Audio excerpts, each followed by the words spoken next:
Well, good Wednesday morning, everybody. Welcome into this edition of the Frank Beckmann Show here on 760 WJR. Frank probably talked about it yesterday, knowing him at great length. He's got a little golf invitational over the next couple of days, so he's taking a little vacation. Yours truly, Steve Courtney, happy to have you here with us. We do have a slight chance of rain. We've got all the weather and traffic information you need to know. Make sure you leave it here on the Beckmann Show on 760 WJR. We are going to get right into it. Joining us right off the get-go is Congresswoman Candice Miller. She is the person to talk to about this emergency involving immigration.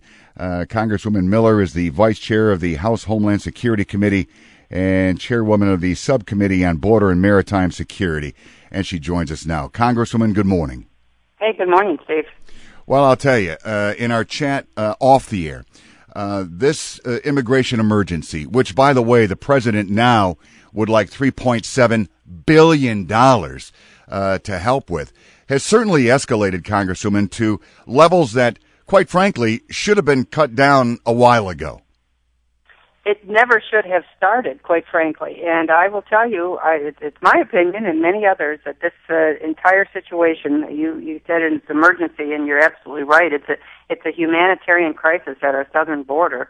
And the president changed, in 2011, the president changed his policy, just using, his pen, as he said, without consulting the Congress or having any legislation. He changed his policy in something that is called DACA, which stands for the Deferred Unaccompanied Children.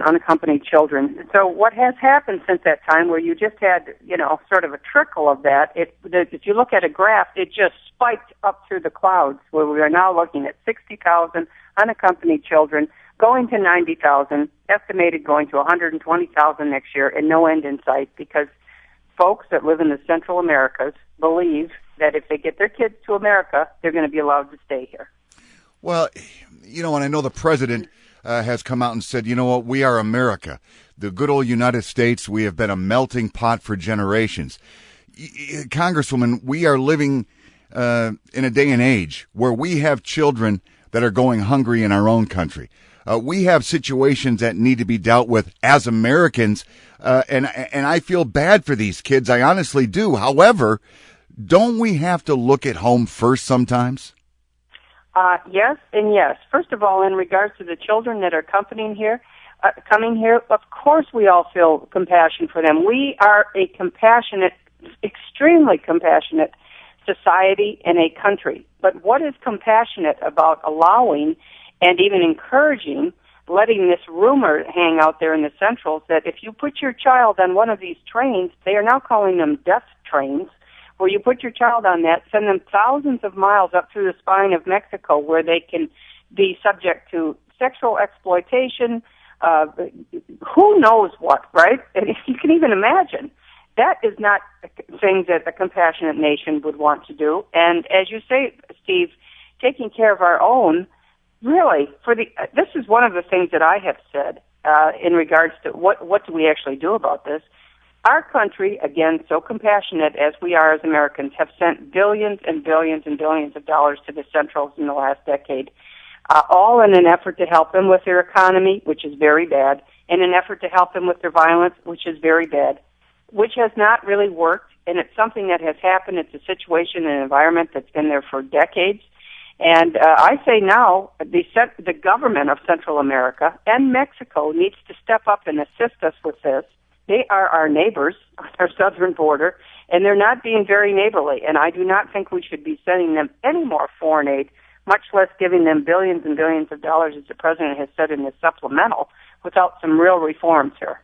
As a matter of fact, Congressman, you have joined the voices of Senators John McCain and Lindsey Graham urging the president to cut off aid to Central America and Mexico, which, by the way, seems to be falling on deaf ears, because I have heard the president say absolutely nothing about that.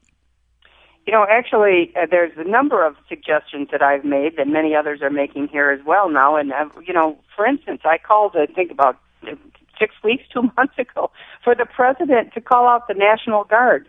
Start with that. That's why we have the National Guard in the case of an emergency, a Homeland Security emergency. In the time I've been in Congress, I've never said that before to call them out. But in this case, I think they could be of a great assist to the Customs and Border Protection officers, the CBP officers, who are totally overwhelmed at our southern border. Secondly, I think as we talk about cutting off foreign aid, I'm obviously not talking about cutting off diplomatic channels or any of those kinds of things, but just sending money down there like we're some ATM machine has not worked, is not working, and we need to get their attention. And cutting money off will get their attention. And I'll tell you another thing. Look, I'm a free trader, but I think if the president even began to talk about reopening and reevaluating our free trade agreements with, for instance, Mexico and the Centrals. I'm talking about the North American Free Trade Agreement and the Central American Free Trade Agreement. The Mexicans, the Mexican government, I believe, would shut their southern border down in a minute, in a nanosecond, if they were concerned, thought we were actually serious about that. So the president has plenty of tools, none of which he seems to want to use, except coming to Congress asking for billions of dollars of more money. Most of this money, as far as I can tell, I looked at the supplemental yesterday. We're sort of weeding through it here. They delivered it to us yesterday afternoon, but looking at it, it looks like he wants to spend a lot of it to ship these unaccompanied children around to different retention, however you want to characterize it, centers around America, including Michigan, quite frankly. I mean, well, they're going to be everywhere. And we can localize this because there was a Detroit News article from just this past Monday, Congresswoman, saying that some of these refugees could end up at the Wolverine Human Services Facility just southeast of Saginaw. So there is a chance that this may touch Michigan in some way, shape, or form. It's going to be everywhere, Steve. When you're talking about this amount, this volume of these children, really, we need to make sure that if we have to have legislation to change the law so that they can be deported immediately, that is what we need to be doing. We've been talking about it. I don't know if we can get the Senate to agree to that, but certainly on the Republican side in the House, we are interested in doing that. They need to be deported immediately so that parents down in the Centrals don't think about pinning notes to their kid. This is the craziest thing, Steve. They come with little notes. These poor, innocent children with notes pinned to their T-shirts, like you'd pin to your child's T-shirt if they had a peanut allergy, and you sent them to the local elementary school. It's crazy. And the thought, Congresswoman, has been that the majority, sadly, will be turned away and sent back home. Is that the reality? No, that's not really what's happening. In fact, they will tell you, the border agents down there will tell you they're releasing a couple of hundred every single day out into the local area there. They're supposed to come back in 30 days for an immigration hearing. That is probably not going to happen. Or they look at the note pinned to their T-shirt with a phone number and call it, and then try to reconnect them with a family member or someone who is here in America. But who knows where they're sending them? Who are these people on the other end of the line? It is just the most bizarre thing. And I think another thing the administration could do, and I've also called for this, is for them to have a very aggressive public service campaign in the Centrals, where they are, in the newspapers, on the radios, saying to the parents and the folks down there, do not send your children to America. They will not be allowed to stay. So there's a number of different, as I say, tools the president does have. And, the other sidebar to this whole thing is why the CBP is very busy with all of these children. The drug cartels, who they're supposed to be protecting our border against the drug cartels, have sort of a free reign going on here right now because we are overwhelmed at the border with this situation. Well, in closing, Congresswoman Miller, maybe the scariest aspect of this entire story is not all that long ago when the president came out with his lone wolf address that, you know what, I'll just take it upon myself. That was shocking to me. As you mentioned, there are tools available to him. The question remains whether or not he's going to utilize those. But I thought there were supposed to be safety nets in place based on our government so the president couldn't put himself in that lone wolf mentality. Well, there's a lot of talk right now. I mean, obviously what we're describing here is what happens when the president acts with a pen and a phone, as he suggested, as you say, the lone wolf, without the consent of Congress and outside the rule of law.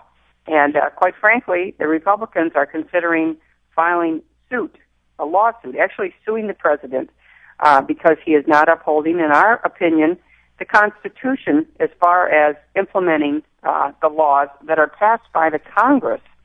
And I know that a lot of people say, oh, that's just a political stunt, but you can see it over and over and over with this administration. And it doesn't matter whether it's a Republican or a Democrat president. Our founding fathers, in their genius, had a separation of powers.